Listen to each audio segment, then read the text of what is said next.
What is oh, it's Friday. Friday, the 14th day of October 2022. And I am happy to share with all two of you that I am once again gainfully employed. It has been a long slog to get here, but I made it. So far, this job seems very interesting, and I'm very eager and curious to see how this progresses.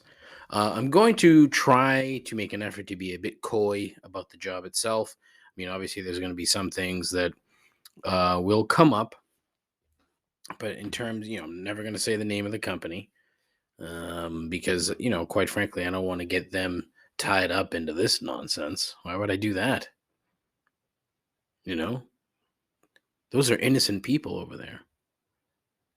So So I'm hoping I don't talk about work specifically too much. I mean, there's some very cool aspects to the job, and if you know me and follow my personal pages, you'll know eventually what it is that I'm doing. But I'm still in sales. It's just a different kind of sales. I'm finally in an industry where I'm selling something that people actually want, like legitimately want. So I'm looking forward to that. Um, but there is one aspect that I will talk about often because it drives me absolutely mental.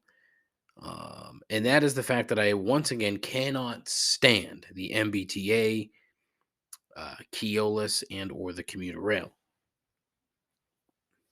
I naively hoped that after 2.5 years away, that they'd use the time to reflect, figure out how they've managed to do me and thousands upon thousands of others wrong over the past 5 decades, but no.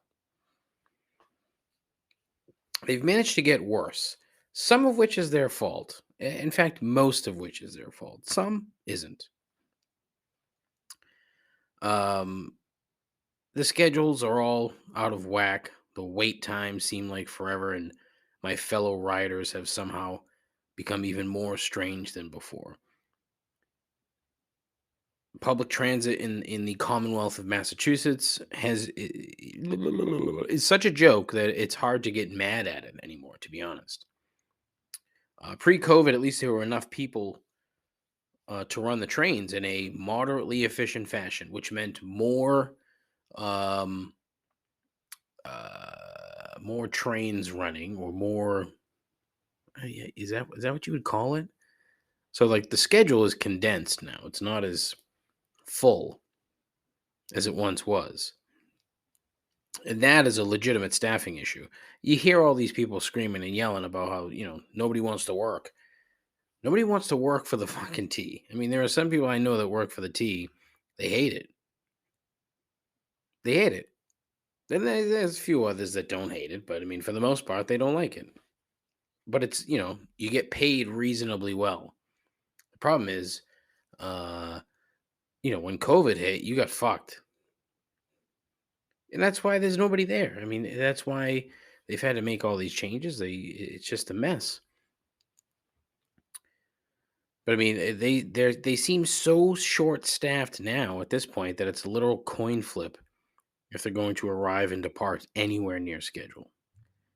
It is a depressing problem for a city that in some ways is a world-class city, but one that'll never ever go away. That problem will never go away. And that's what's holding Boston back from being truly a world-class city is that they have a horrific public transit system. It would be too expensive and too hard to fix, so we'll just get band-aids for the rest of our lives. Or boy, I'm off to a great start. Ugh. What we'll get instead is more bike lanes because making traffic worse is clearly the right move when your public transit is a fucking disaster. Huh? Huh? Huh? Also, I wanted to point out here that I was listening to my show I guess maybe I have 3 listeners now if I'm listening to my own show. I realized that I'd never really listened to it, with the headphones in. And, I've apologized for this in the past, but this microphone is dog shit. It's not good. The whole setup, not good. The audio, not good. Like it is the most unidirectional microphone in the history of unidirectional microphones. If I move ever slightly anywhere away from this fucking thing, it doesn't pick it up. It's amazing. But not in a good way, because I mean, if I'm trying to, there's a word that is at the tip of my tongue, but I can't think of it. So I'm not going to use it because I don't want to sound fucking stupid. So a big apology. Now that I'm employed, maybe I'll invest in a decent microphone. Probably not, but we'll see. I've got a ton of shit on my list that I may or may not get to. So if I mention something in the open here and don't get to it, you can just bugger off. I'll get to it at some point. Tom and Gisele, Kanye, Week Five's hashtag dumb teams, Alex Jones, Dan Snyder. But I have 4 outstanding voicemails. You see that, people? 4 in one show. Might be a record. I'm fucking pumped. I am pumped. Anyways, all that and little else that'll mean anything. Right here, right now, on episode 137 of Complaints and Observations. Still, the most less than average podcast on the internet. With a host who's the smartest person in the room when he's the only one there. A continuing odyssey into mediocrity. Guaranteed to make you question your life choices and your own sanity. This is Complaints and Observations with Dave LaPointe.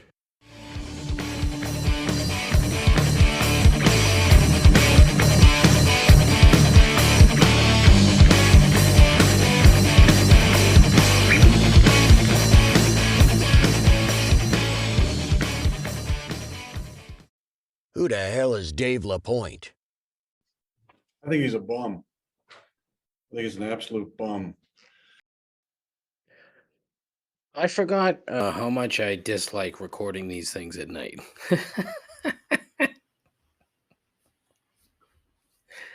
Oh boy. Anyways, how you doing? How's it going? Everybody good? How's your mom? Tell her I said hello. Yeah, but seriously, how's it going? Hope everything is going okay for you and for yours. Hopefully, it's going better than the relationship between Tom Brady and Gisele Bündchen. I mentioned this last week, and that I don't really think it's all that newsworthy, and I still don't. The thing that gets me, though, right, is I wonder how long this is going to drag out. Because I don't see him doing anything during the season. You know what I mean? I don't see him doing, meeting with his. I mean, he might have conversations with his lawyer. But I'm not 100% certain as to how much effort he's going to put into this. And look, maybe he's just saying, look, she can have what's hers and I'll have what's mine. We'll call it a day because she has more than him, allegedly. So I'm curious to see how it plays out. Now, is it going to be a straight 50-50? Well, the thing is, we'll never know, nor should we, because it's none of our fucking business. That's the other problem. It doesn't fucking matter. It's none of our fucking business. Like, stop it. Enough.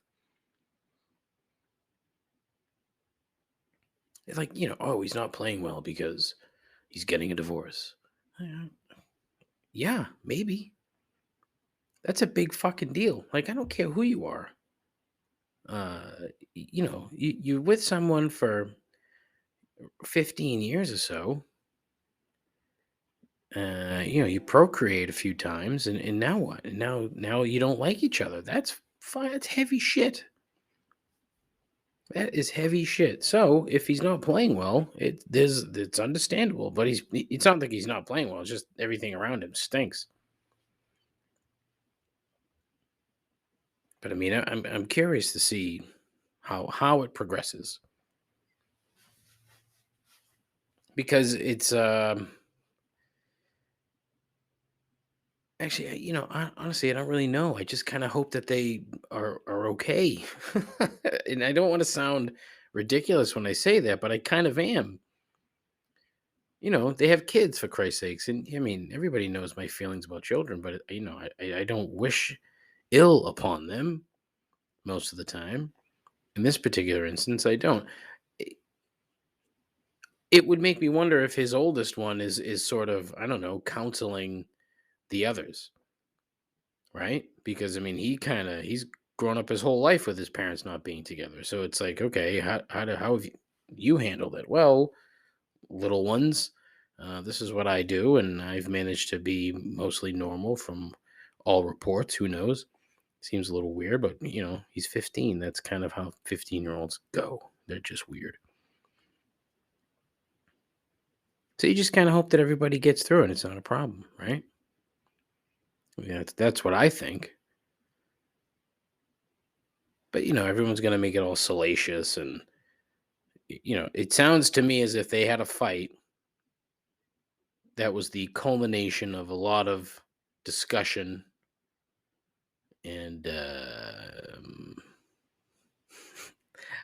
I don't want to say like heartache because that sounds stupid. Discussion and bullshit. Let's call it that. On both sides of the aisle, if I had to assume. So, Godspeed to Tom and Gisele and the family. I hope it ends amicably. I hope you're both adults. I hope this doesn't get dragged into the tabloids. It's bad enough that that shit's already been leaked. So, good luck. Speaking of tabloids, let's talk for a minute about Kanye West. I think I've mentioned him on the show previously, but I don't particularly care for the man, so I don't feel the need to talk about it. But he tweets out, the other day about how he's going to go DEFCON 3 on Jewish people. Doesn't give a reason, like why is he mad at Jews? Not that he needs one, because when you say shit like that in front of millions of people on Twitter, like literal, his following is huge. And he's so fucked up between the ears that he cannot comprehend what it is that he's doing. He's wearing t-shirts that say white lives matter. He's hanging out with Candace Owens. And, he's another one of these people who's going to feel the need to let everyone know his political views, and how much of a fucking piece of shit he is. But it kind of goes back to what I've said previously about these celebrities who live in a bubble. This fucking dummy, first and foremost, needs a psychiatrist, okay? He needs legitimate psychiatric help. He'll never get it unless there's like a 5150 somehow. But I mean, he's never going to get it. He's never going to be mentally okay between the ears, and until then, until that the possibility, if it ever gets there, and I just totally contradicted myself, fuck off. But the man is mentally unstable, yet he still has this massive platform. It sounds very familiar, doesn't it? Doesn't it? He has a massive platform to say fucking shit, like shit that 10 years ago, if somebody said it, they would be canceled. And rightfully so, because you can't go around saying You're gonna go DEFCON 3 on Jews. Like, what the fuck? What are you doing? It's we need to learn to ignore stupidity as a society, right? Yet again, this goes back to my Jeffrey Dahmer thing where Americans are so fixated on the worst. They're so fucking fixated on the worst. Jeffrey Dahmer, Kanye West, like Donald Trump, fixated on the worst of us for some weird fucking reason. Like, why? There is no benefit to that whatsoever for us as a society or as human beings. There's no benefit there. And there's no fix for it, right? Mainly because that stupidity just keeps getting shoved into our faces on a regular basis for no fucking reason other than it might make a few bucks, right?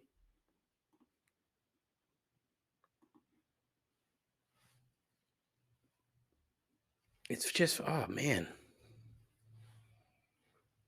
I'm almost to the point where I just feel bad. I just don't know who I'm feeling bad for.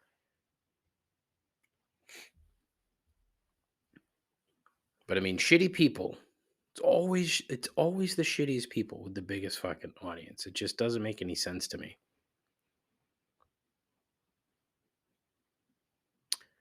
Speaking of shitty people, Alex Jones was found not guilty, but a judgment was found against him, financial judgment. So the Sandy Hook families sued him civilly, and the judge and the jury or whoever came back with a final judgment against him for $956 million in damages that he has to pay out. A little light, if you ask me. Not sure how they came up with that odd number, 956. There must be a reason for it. I don't know what it was, because quite frankly, I didn't do a deep dive on this thing because it's sickening. It's honestly, it's sickening. And I really hope, against hope, that all of these families take a page out of the book of Ron Goldman and harass this man into poverty. Ron Goldman has been a fucking pit bull, a savage on O.J. Simpson for decades now. Barely lets the man breathe without fucking putting a hand in his pocket and making sure there's no money in it. And OJ got so desperate, he fucking broke into him. He committed armed robbery. But honestly, I couldn't laugh hard enough. I hope somehow he's made to fucking suffer. He's already, yapping and saying dumb shit and has a ton of people behind him because, again, kind of goes back to what I said. We have a fascination with stupidity, an obsession. I just thought of something and it just, oh boy, David, that's a good one. I hate when I think of something that's good and then I say, oh, I'll dig into that, and then I don't. Now, all right, I want to preface this by saying, well, let me finish my previous thought. So, I want Alex Jones to suffer publicly for every single day for the rest of his life. How that happens, I don't know. But, I want fucking a live stream of the DOJ going into his house and taking everything he owns, going into his studio and ripping it apart and fucking auctioning off everything. I want all of that to be on display. Because it is literally the only thing that man deserves, to be fucking publicly embarrassed because he's such an egomaniac and a sociopath that being embarrassed, again, another fucking trait of these people, being embarrassed is the worst punishment.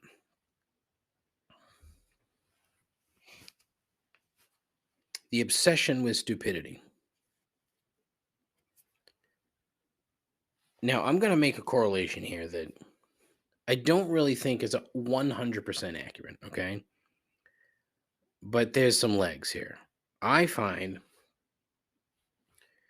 my feelings on religion are relatively well known. I mean, look, only 3 people listen to the show, myself included. So how the fuck do you know? I don't have a I don't really I don't know. I don't have an issue with faith, I think is the right way to put it, okay?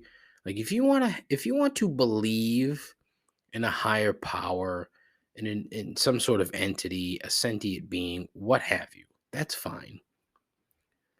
When it starts to harm other people or when you start to push it on others, that's when it becomes a problem. And that's the tie-in with the stupidity, okay? Now, this is not to say that every single person who goes to church is stupid. They're not. They're not. They're just looking for something. And that's what these religions feed off of is the human desire to connect, right? Why do you think social media is so huge? It's that built-in desire to connect with something, someone, etc. So not every person that goes to church is stupid, but a lot of them are. And it's safe to say 50%. I don't want to go more than that because it's unfair, okay? You have you have a lot of people blindly following shitty people, right? Joel Osteen, who we've talked about before, the douchebag who has way too much fucking money. All of these fucking there's a word for it and it's eluding me at the moment. The preachers that tell you that Jesus wants you to give him money, not Jesus, the preacher. See what I'm saying? The preacher says Jesus says you need to give me money so that you can go into heaven. Except you give him money every week, and what the fuck? What do you get out of that? Nothing. Nothing but bounce checks, Nana. Stop giving Joel Osteen all your money. So it's that desire, that connection, that need to be part of something, and it just all fucking ties together.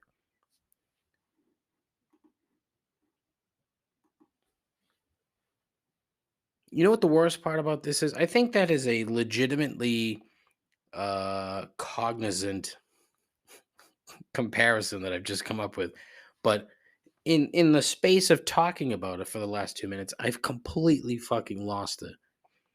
I don't know. Like, where was I going with that? The obsession of stupidity, the worship of the stupid. When those people who are being worshipped are stupid, yet are smart enough to convince the flock whatever they're saying is true.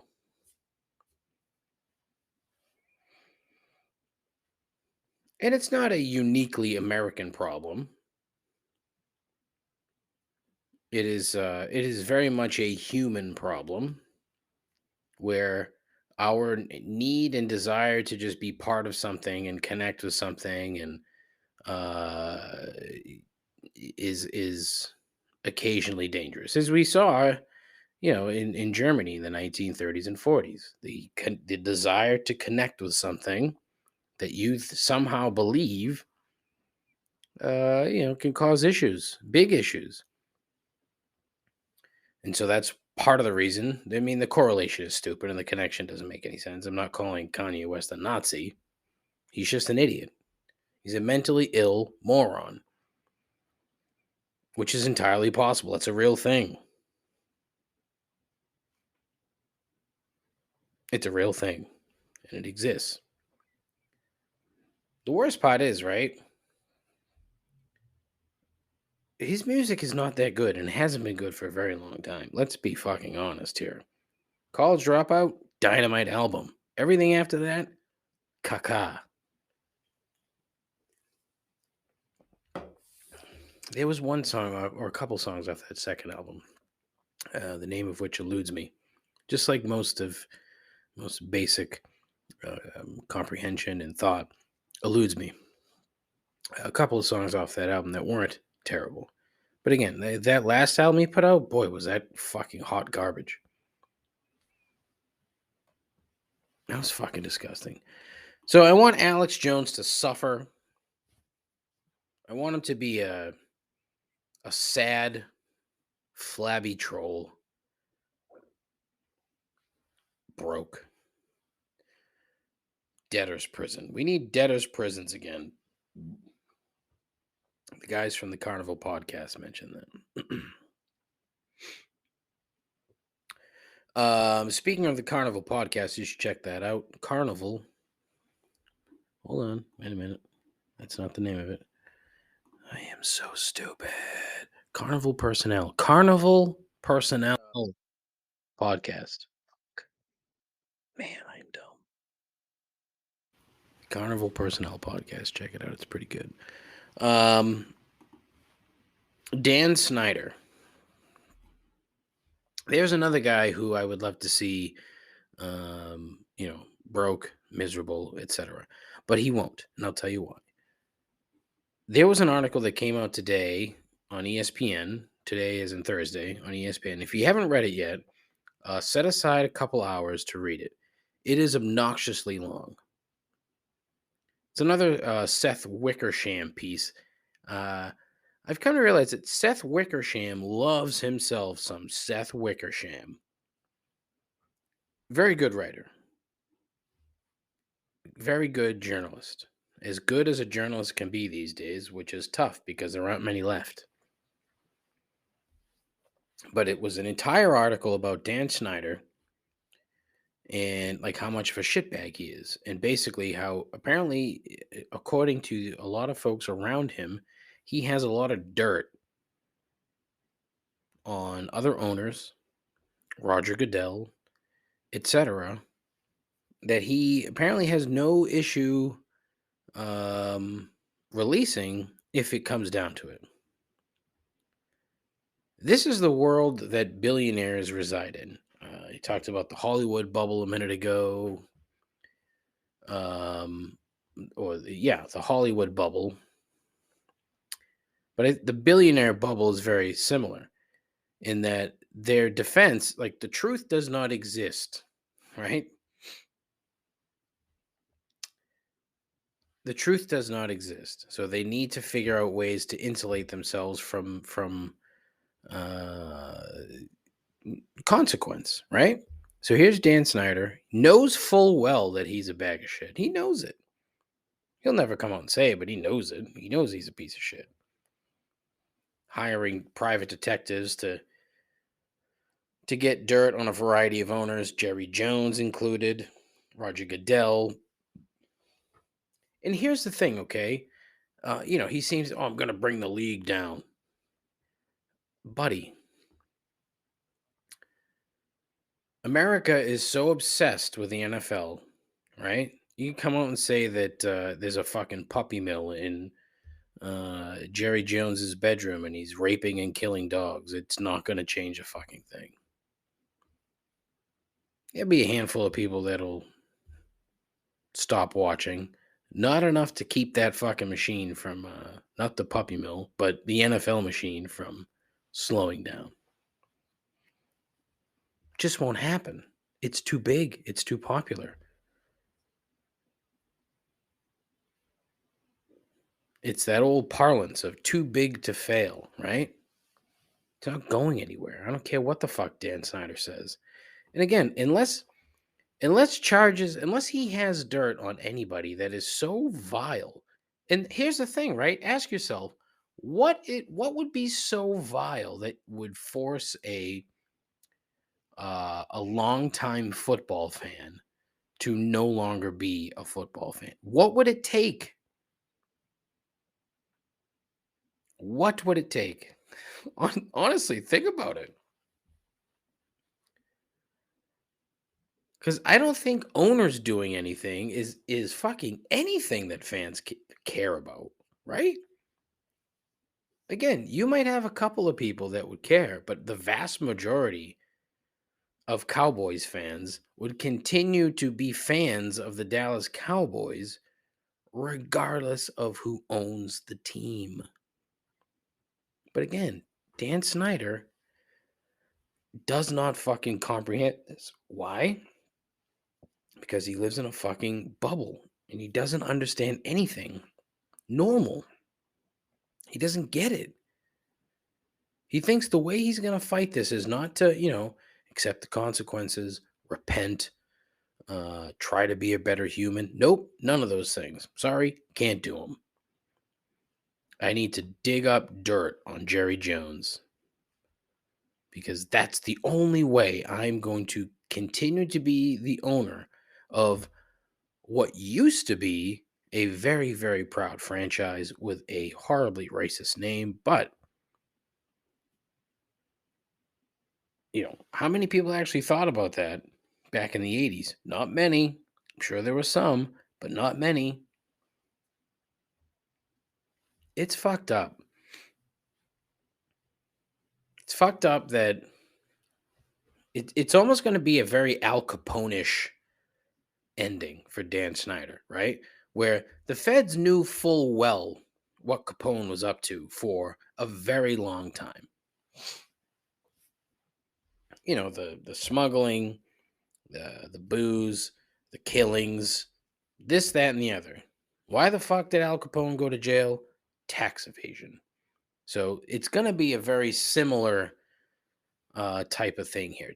The story that Wickersham put out mentions that what could be the ultimate downfall has to do with a loan cap that the NFL has for or debt cap, something like that, where you can't take on too much debt. You can only take so much debt on for a project, right? So in this particular instance, Dan Snyder has the worst building in the NFL. The worst. So he's trying to borrow money to build a new stadium. But apparently the league is going to put a stop to it and say that it can only go. They extended it before for something I don't recall off the top of my head, but the cap is like 200 million, and they extended it for him previously up to 450.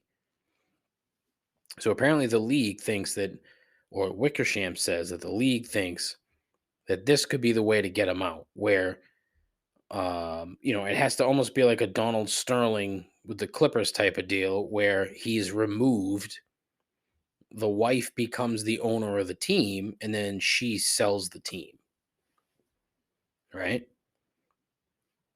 So you can see that coming. You can see it coming where Dan Snyder is no longer going to be the owner of the Redskins, but it's not going to be because of sexual assault, a absolutely vile workplace environment, the fucking in-house racism and all this other shit that you or I in a place of business would have lost our jobs years ago, or our businesses years ago. That's not going to happen with this guy. It's going to be a Al Capone type situation. Granted, not the most apt comparison, but it's close, right? At least that's what I think. I'm saying right. I'm only asking myself.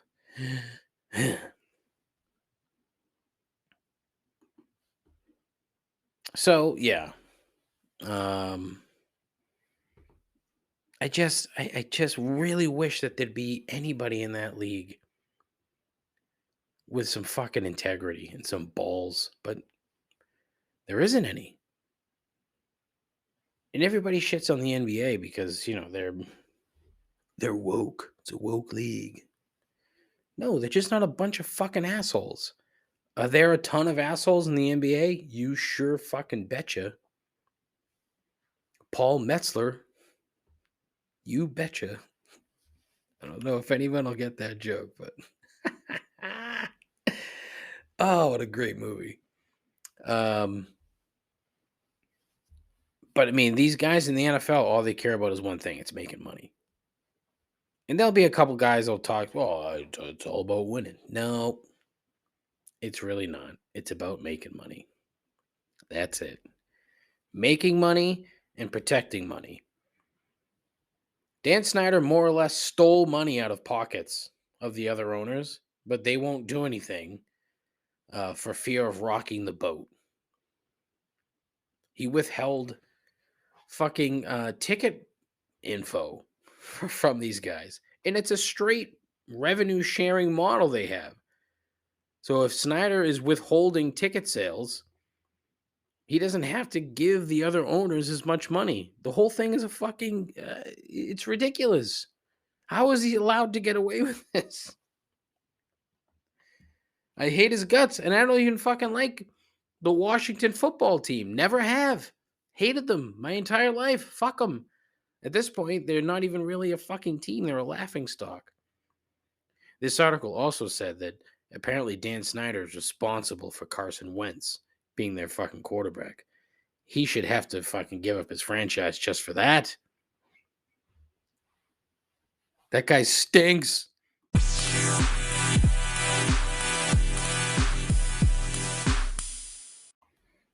All right, I'm going to make this particular segment quick because I really want to get to the voicemails. It is time for hashtag dumb teams, week 5 in the NFL. And whoa, seltzer. Whoo. Terribly sorry. Excuse me. Team number 1, the Arizona Cardinals. Honestly, Kyler Murray, what the fuck are you doing? What the fuck are you doing? Spike the ball on 3rd down. You're a fucking moron. The flip side of that is your coach is a moron too. So, dumb team. The Carolina Panthers fired their head coach, Matt Rule, who shouldn't have been hired in the first place, but what can you do? Apparently, his contract is so ridiculous that they owe him like $48 million. How fucking wild is that? The guy gets hired. His record, 11-27. He was fucking awful, and he's going to be rewarded by being paid $48 million to do nothing. Here's the thing, though, right? He's gonna get another job. He's gonna go back to college. He'll probably end up at like fucking Nebraska or some shit, which is probably why he got fired this week as opposed to, I don't know, a few more weeks. Who the fuck knows? But he's going to go to college. He's going to make bank in college. So he's not going to get that $48 million because he's going to get another job. But if he was smart, he would just be like, fuck it, I'm just going to wait for these checks to come in and sit on the beach and fucking drink beer for the rest of my life. Like, what the fuck? Why would you do anything else? Go on TV once a week on Fox. Urban Meyer can do it. Why the fuck can't Matt Rule? At least Matt Rule wasn't a giant fucking accessory, basically. But honestly, good luck finding a fucking coach, Carolina. I mean, keep what you got. You got Steve Wilkes, who I think was an interim coach somewhere else too. Hold on to that guy with both fucking hands, because getting a good coach into that program, it's going to be tough, because you're going to end up trading away all these guys. McCaffrey's gone. See you later. Robbie Anderson, gone. Sure, there's a handful of pieces on the defensive side. Gone. They're just going to tear it down, rebuild, start from scratch, and stink. You can't really I mean, you can suck on purpose, but I mean, there's nobody in this draft, at least not that I'm aware of. Like, it's not Arch Manning time yet. So you're picking the wrong time to tank. I don't know why it sounded like that. You picked the wrong time to tank. Who else? Oh, the Raiders. Yeah, that coach. Mm, a real shame. Tons of talent. Tons and tons of talent. But with a coach who just can't figure shit out. And now he's got a wide receivers running around fucking knocking over cameramen. Here's the thing that I heard somebody say this, right? I don't know where I heard it. It might have been on McAfee. I can't remember. But like, how is there no blame on the NFL or the team for allowing that fucking cameraman to be in the ramp there? Like, get these fucking people out of here. He shouldn't even have been standing there. Sure, he shouldn't have been knocked over, but he shouldn't even have been standing there. What the fuck? That's bullshit. And now he's fucking filing charges. He's gonna sue and all this other crap. He's gonna probably do the classic neck brace move. Show up to court with the neck brace on. I hope he does. I don't know you, sir, but please do that. And then finally, not really a hashtag dumb team, but NFL refs.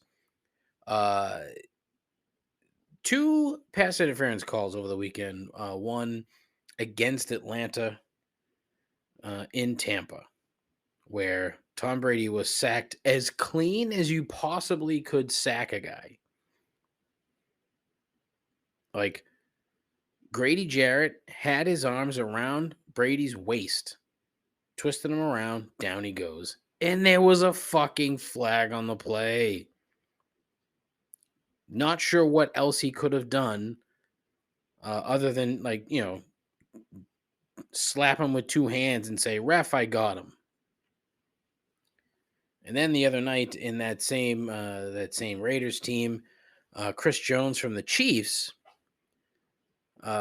sacks Derek Carr, and while he is sacking him, literally strips him of the football, and then like he has to use his. So now he's got one arm wrapped around the ball, another arm kind of getting ready for impact on the ground, but he's on top of Derek Carr, and he like lands on top of him. Mind you, he has the football. He has the football.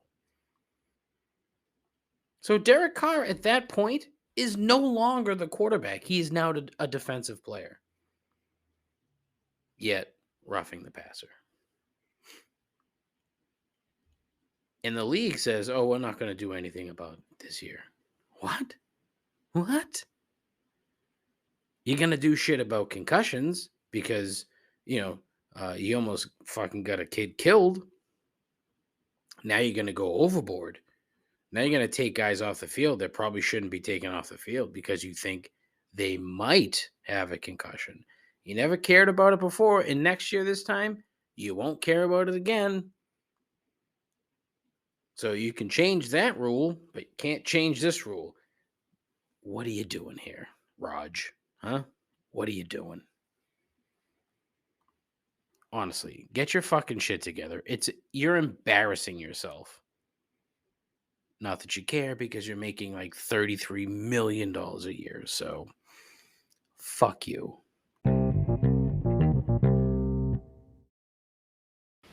Oh, it's voicemail time. Let's go.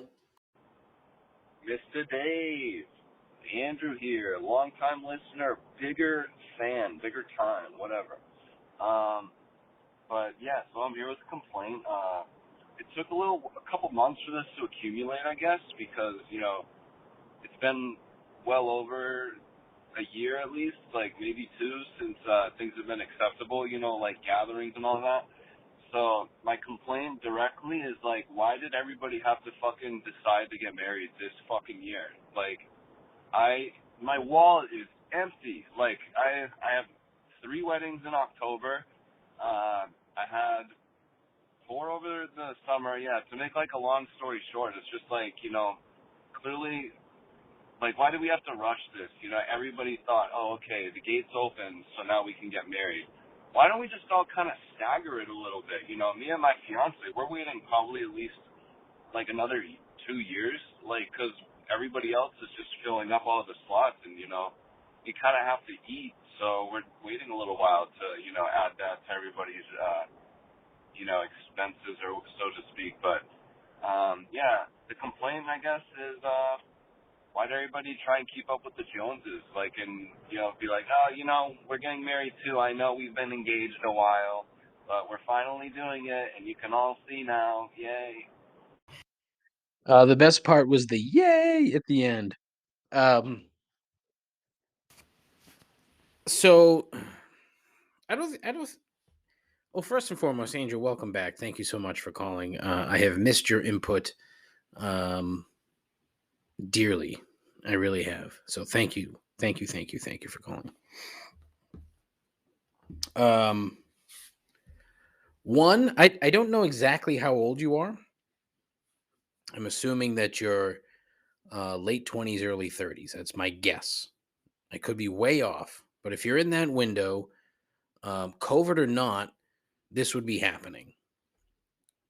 Everybody has gone through this at that particular age where everyone they know is all getting married at the same fucking time. However, I think COVID may have sort of exasperated that because you had a lot of people that were engaged pre-COVID and then, are just antsy to get married for whatever fucking reason. I didn't get married till I was 40.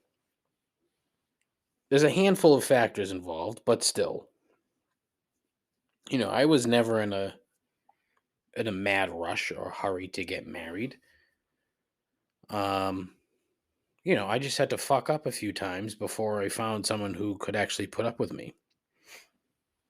So I guess if you find someone at the right age or at that particular age, then you should go for it, regardless of, how much it's going to cost your guess. But that's the thing though, Andrew, okay? If everyone is having the same kind of wedding and it's going to cost everybody all kinds of money, well then, that's the shitty part. Everybody feels the need, especially if it's like a bunch of friends that know each other. They're all going to fucking try to outdo each other. That's how it goes. In most cases, not all, most. So I mean, to me, that's almost like a bigger problem. Is why do you have to feel the need to fucking bankrupt your guests?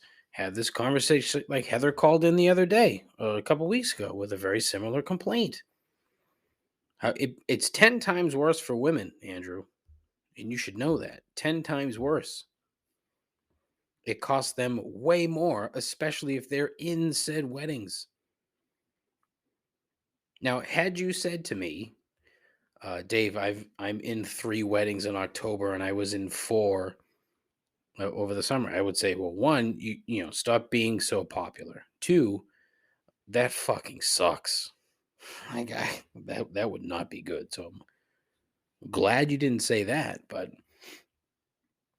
and then it's always the people that think like you that do things a little bit different where they end up making a more memorable event.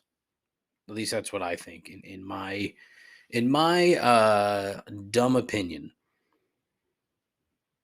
I think it's the folks like you who wait, who try to do things a little bit different, who aren't, the same as everyone else. They always make a more memorable event. My wife and I got married on December 1st for a handful of reasons. One, it was a little bit cheaper. 2, we didn't want to get married when it was like hot.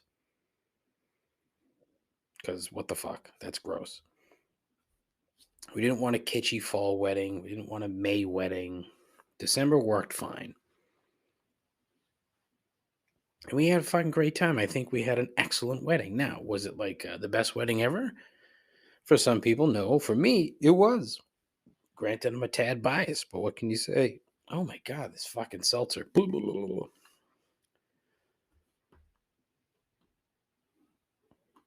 And not to mention, people are just fucking impatient, dude. That's just how. Again, you're in that fucking age. You're in the age range. You're in that age range where they're just impatient.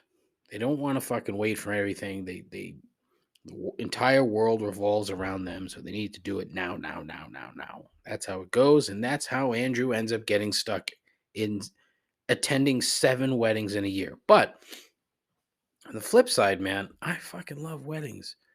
Weddings are awesome. I love them. They're fun as hell. And unfortunately, I'm not going to be. I'm going to start going to more funerals than weddings at my age. I shouldn't say that. That's terrible. Not gonna. I take that back. Tons more weddings, just not mine. Hey Dave, it's Andrew again, 2 times in 1 week.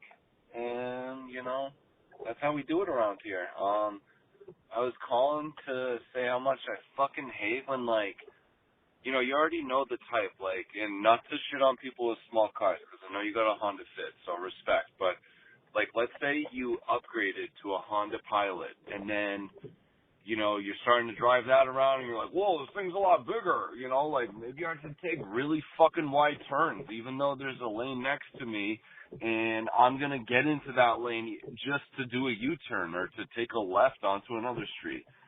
That kind of really drives me insane considering like, I don't drive like an 18-wheeler, but I drive like a truck that has a trailer connected. So you kind of, I wouldn't say you go as wide as like something like that, but just, when I see a friggin' SUV or even like a fucking Nissan Altima just taking like up half the lane next to them just to like make a turn they think is tight or to pull into a bank parking lot, I just want to pull them out.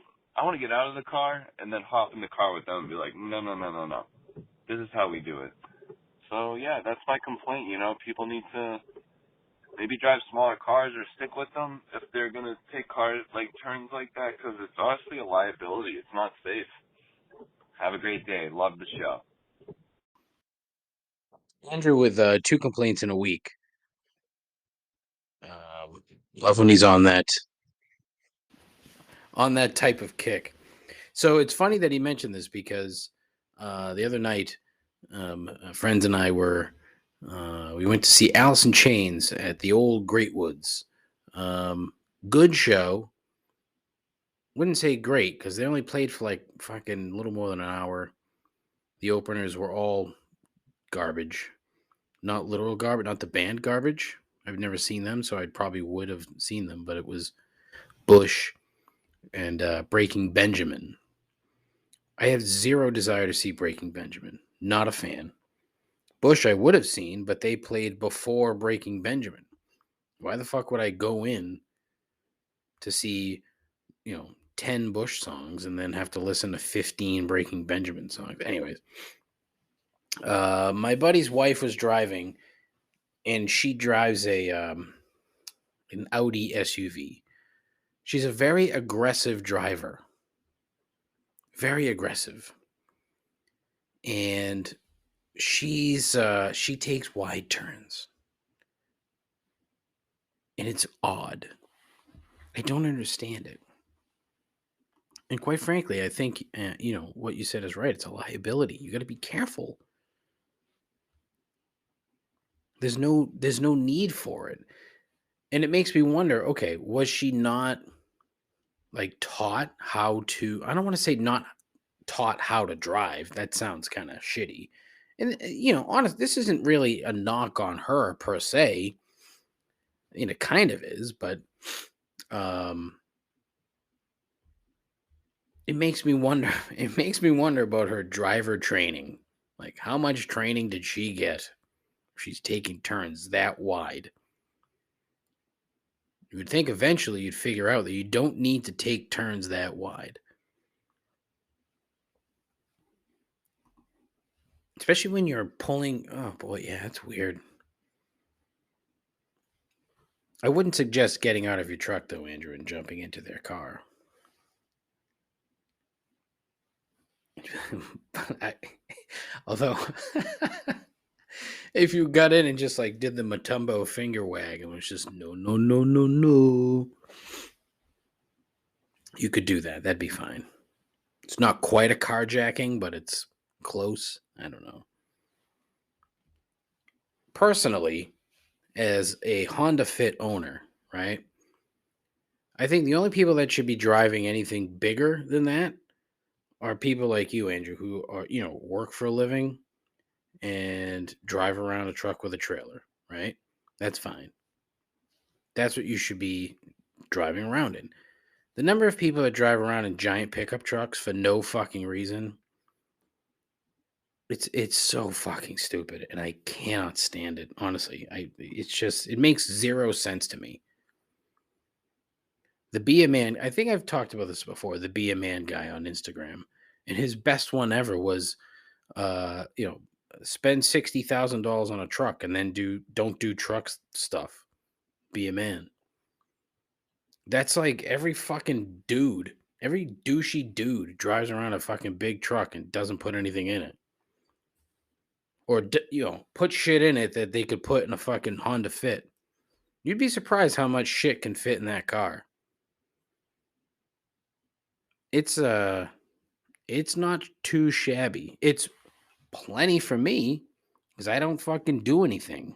So it's, whatever. But you're not wrong. It's almost as if those types of people that drive like that need to check themselves and realize that they aren't driving correctly. So maybe they do need someone to give them the no, no, no and correct them. I don't know, maybe. The Honda Fit is working overtime this week. I've put more miles on that car this week than I did in probably the 3 previous months combined.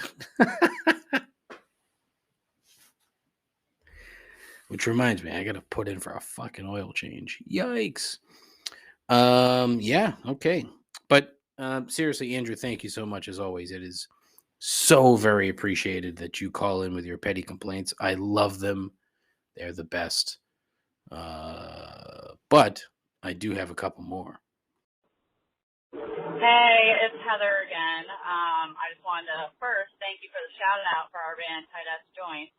There's no music yet, so I can't give you a genre.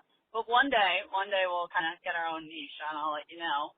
But I'm actually calling to point out an observation that really, really sucks. And I noticed this. I was going to a hotel the other day, and I just realized that people who work the front desk at a hotel are standing the whole time. There's not even a with that more, and I was like, same thing happens at the airport. They are just not allowed to sit. And it's almost worse at an airport because they're field. And then I thought about it more, and then I realized grocery store cashiers don't get a sitting break. But then the rest of us, who probably make more money than a cashier at a grocery store, we got all the seats we want. So I feel like that's a little bit of inequality, but that's kind of my observation. I feel like we should really stand up for these kind people of America who are doing the things that I wouldn't necessarily want to do. So let me know your thoughts on that, and if we should provide stools and chairs for these good people. All right, talk to you soon. As always with Heather's voicemails, there's a bit to unpack. First and foremost, yet another shout out to the Tight Ass Joints. Someday soon, hopefully, we'll get some banging funk fusion. I don't even know what I called it, but whatever. She makes a great point. Aside from the connection issues that we had, thankfully Google Translate was able to piece this together. But most of it I could understand. And she makes a phenomenal point. The hotel front desk people, the airline folks, and grocery cashiers are not given the luxury to sit down. I have been wondering this since I was a child. I specifically remember like asking a grocery store cashier lady. I couldn't have been any more than like 8 or 9 years old. And I was like, how come you don't sit down? And her only response was, I don't have a chair. It's like, oh, all right. So with the cashiers at the grocery store, they have to move around. Okay. So I can understand why they're not sitting or why they don't have a stool. I mean, like a stool, a backless stool might be useful, but they do a lot more moving around. The front desk people, they don't need to be standing the whole time. I don't understand. Like, same if you go to the bank. A lot of times, a lot of those people are standing too. The airline folks, I mean, they should get the most comfortable stool possible because the amount of bullshit that they have to put up with on a daily basis necessitates nice and quality seating, does it not?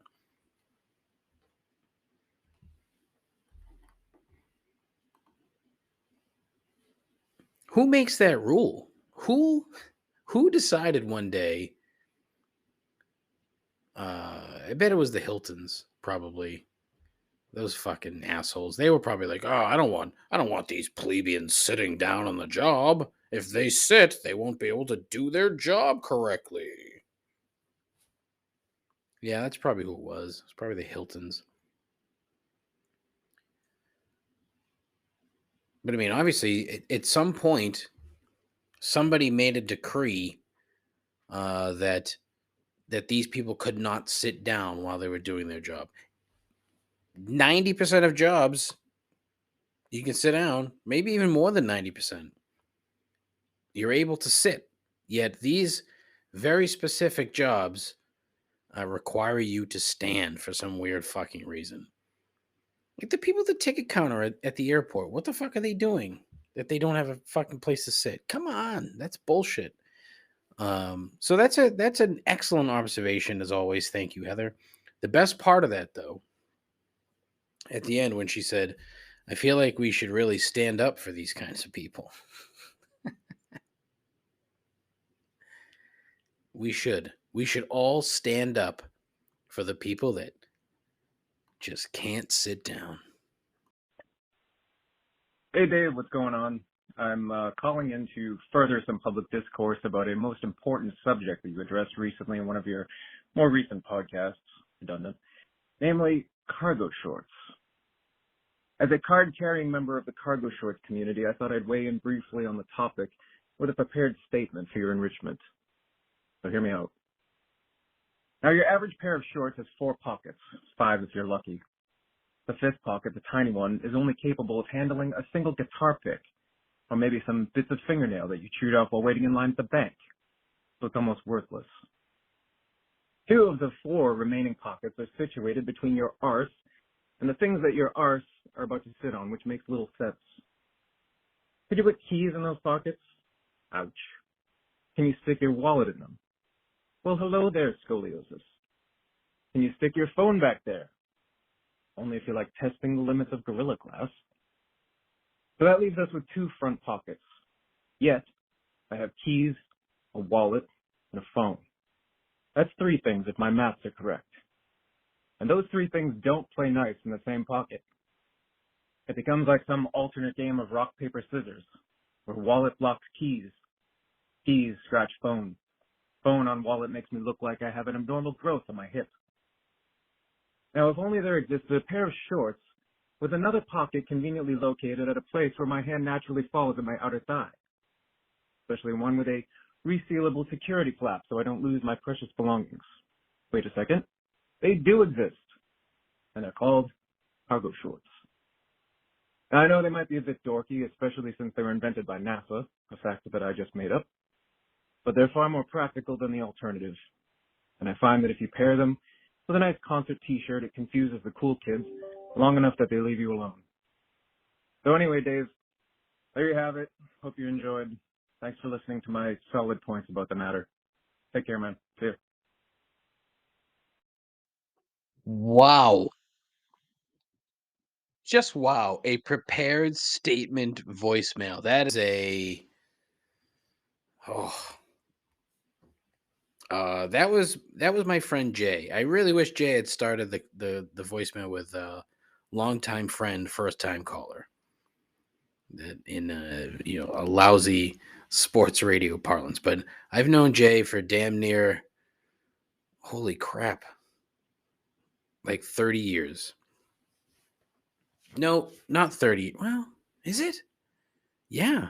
Freshman year of high school. Yeah. So 30 years. Holy crap. Whoa. Anyways, so clearly this was something that Jay has been thinking about. I've made my stance on cargo shorts pretty clear and how I don't care for them. So I'm going to proceed to poke holes all over Jay's argument. All right. First, the that fifth pocket, that's the tiny one, that's a change pocket. All right. And it is useless, mainly because nobody carries change anymore. So its entire purpose is for the single guitar pick or bits of fingernail. Although, quite frankly, if you're putting bits of fingernail in there, that's not. Just throw it on the ground. I don't care if you're in the bank or anywhere. Just get rid of it. It's not good. Don't put it in your pants. Think about that. And then the other problem is the two back pockets. Now, he is correct in saying that you end up putting a lot of shit in your front pockets, okay? So it kind of makes me wonder what's going on with the shit that you're putting in your pocket. How big is your wallet? I have taken to carry. I now carry just a single thing. I don't even know what you'd call it, but it's not a foldable wallet. It's like a card holder, basically. That's what I carry now. For a long time I was the solid back pocket wallet guy, and then I just got out of it because I don't know. I didn't want to have the bulging, thing in my ass.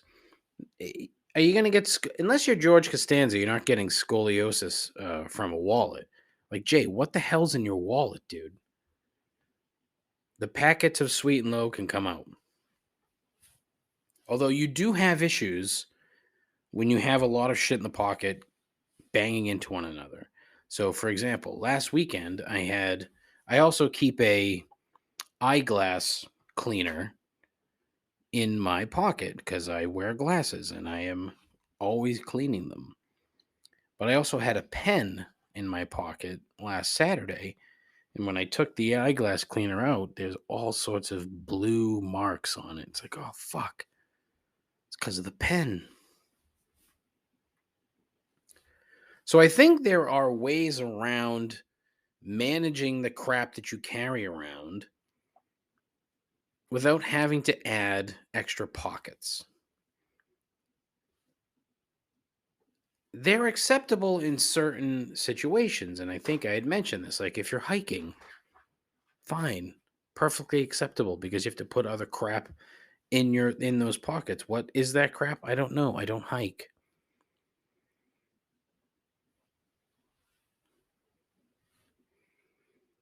But that was a solid defense.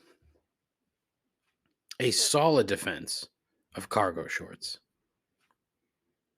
And he quite clearly sounds very passionate. But that was awesome. Thank you so much, Jay, for calling. Jay, he actually sent me a text message. He's like, hey, what's the phone number for the voicemail line? I gave it to him, and he said he was going to call, and sure enough, he did. And then after that, he sent me another text with all kinds of nice things to say, which is just basically how Jay rolls anyway. That's just how he is. He's just too nice. And he said all kinds of nice things about the show, which, believe me, I very much appreciate it, but it makes me question his sanity. Not sanity. Intelligence? No, not that either. I don't know. Makes me question something. But I think Jay has now fucking set the table here. We need more prepared voicemails. Type it out. Let's have it. He's laid it down. Oh. Woo. 617-657-4736. Call in, complain, observe, all that other stuff. That was great.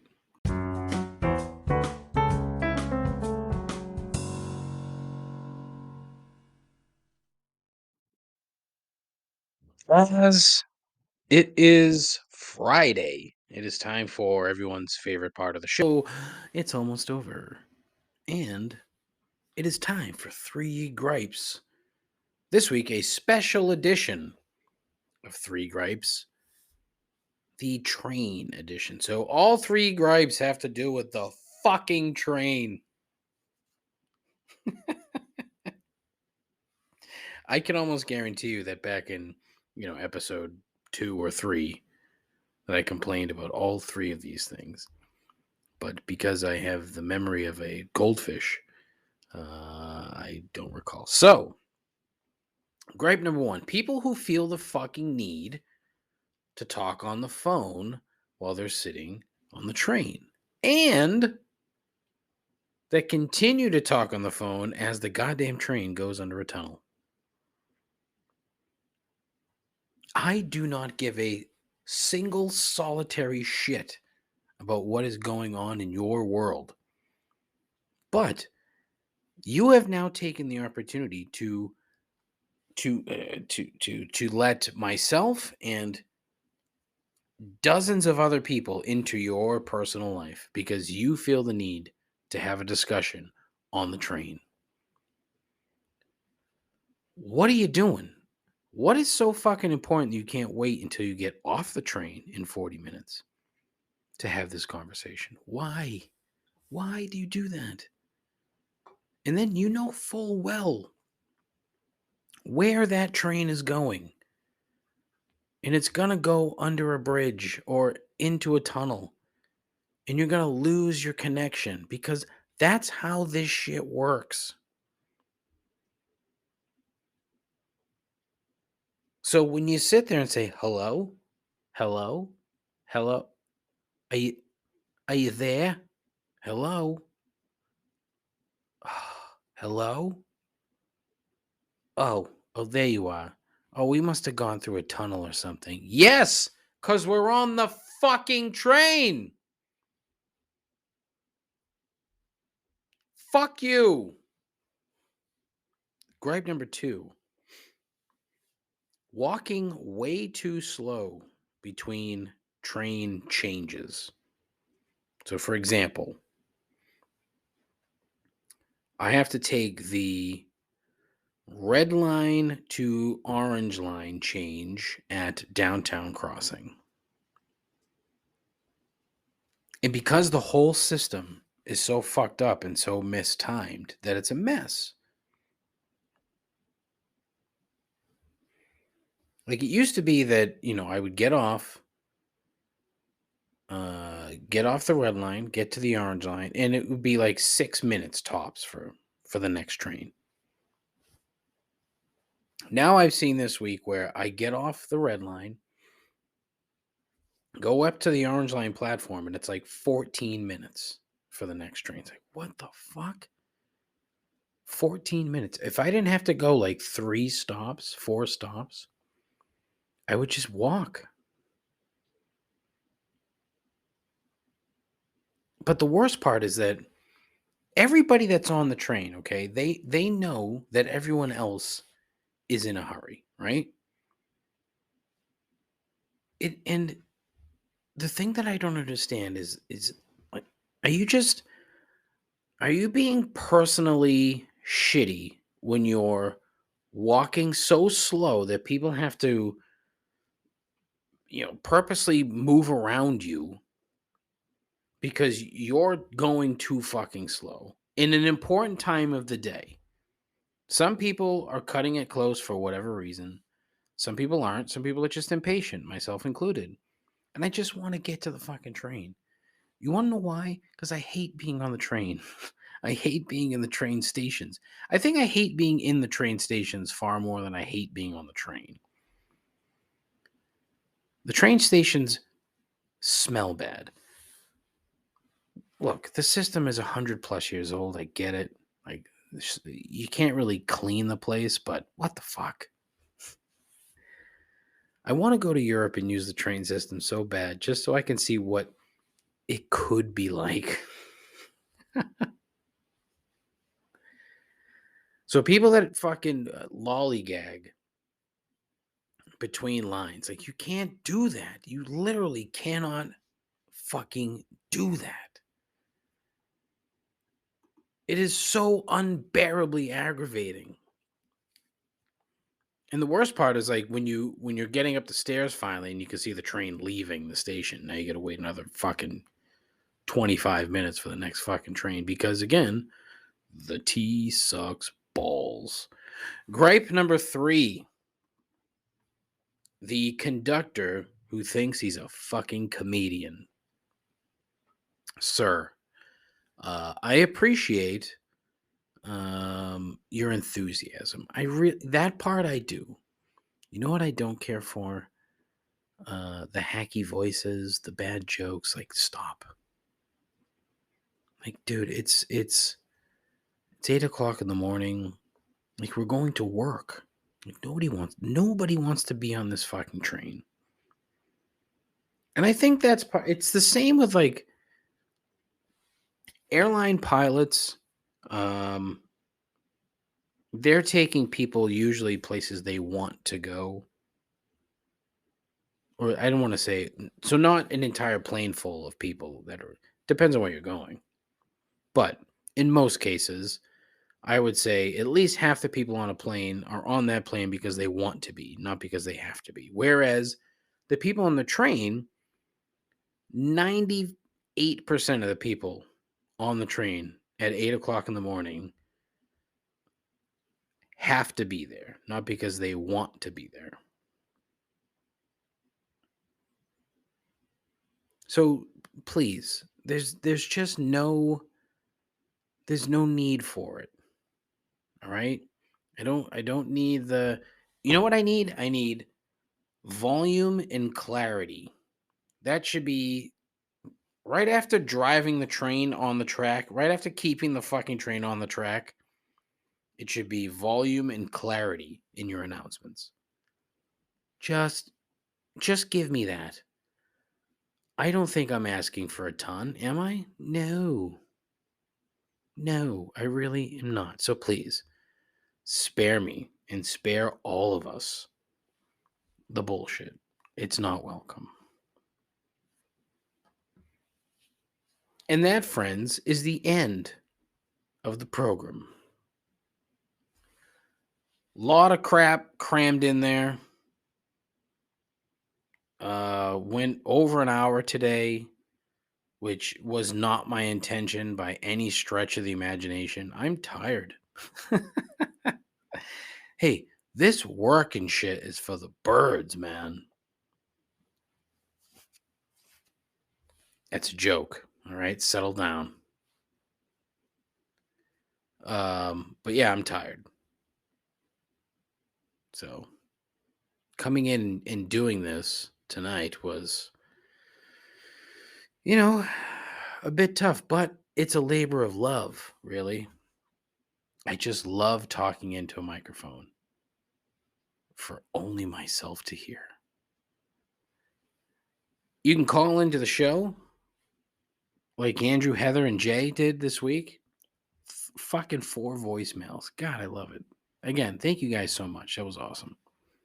617-657-4736. 617-657-4736. If I had any sort of musical talent, I'd make a jingle out of that. 617-657-4736. Like the old, I'm gonna age myself here, but like the old phone book jingle. I don't know. I was saying that, and all I could hear was like 9X.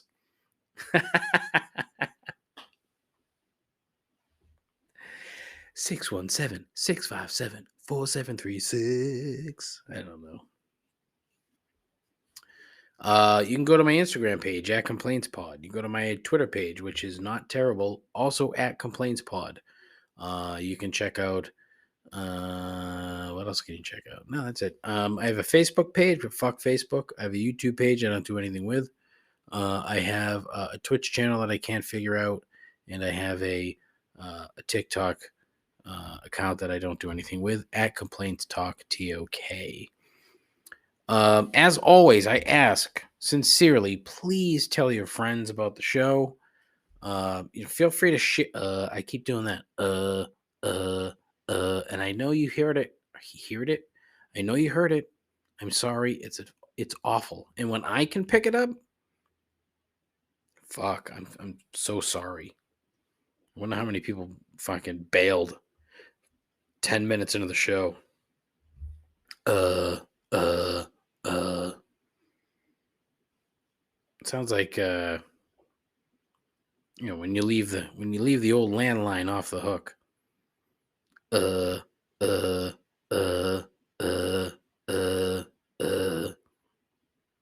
was annoying, huh? If you want to be on the show, let me know. Again, I go through these spurts where I throw out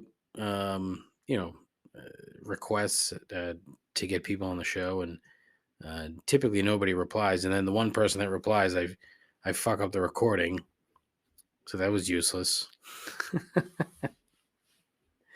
But if you want to be on the show, let me know. If you want to pitch anything, let me know. If you're a collegiate athlete and you want to be sponsored poorly, let me know. If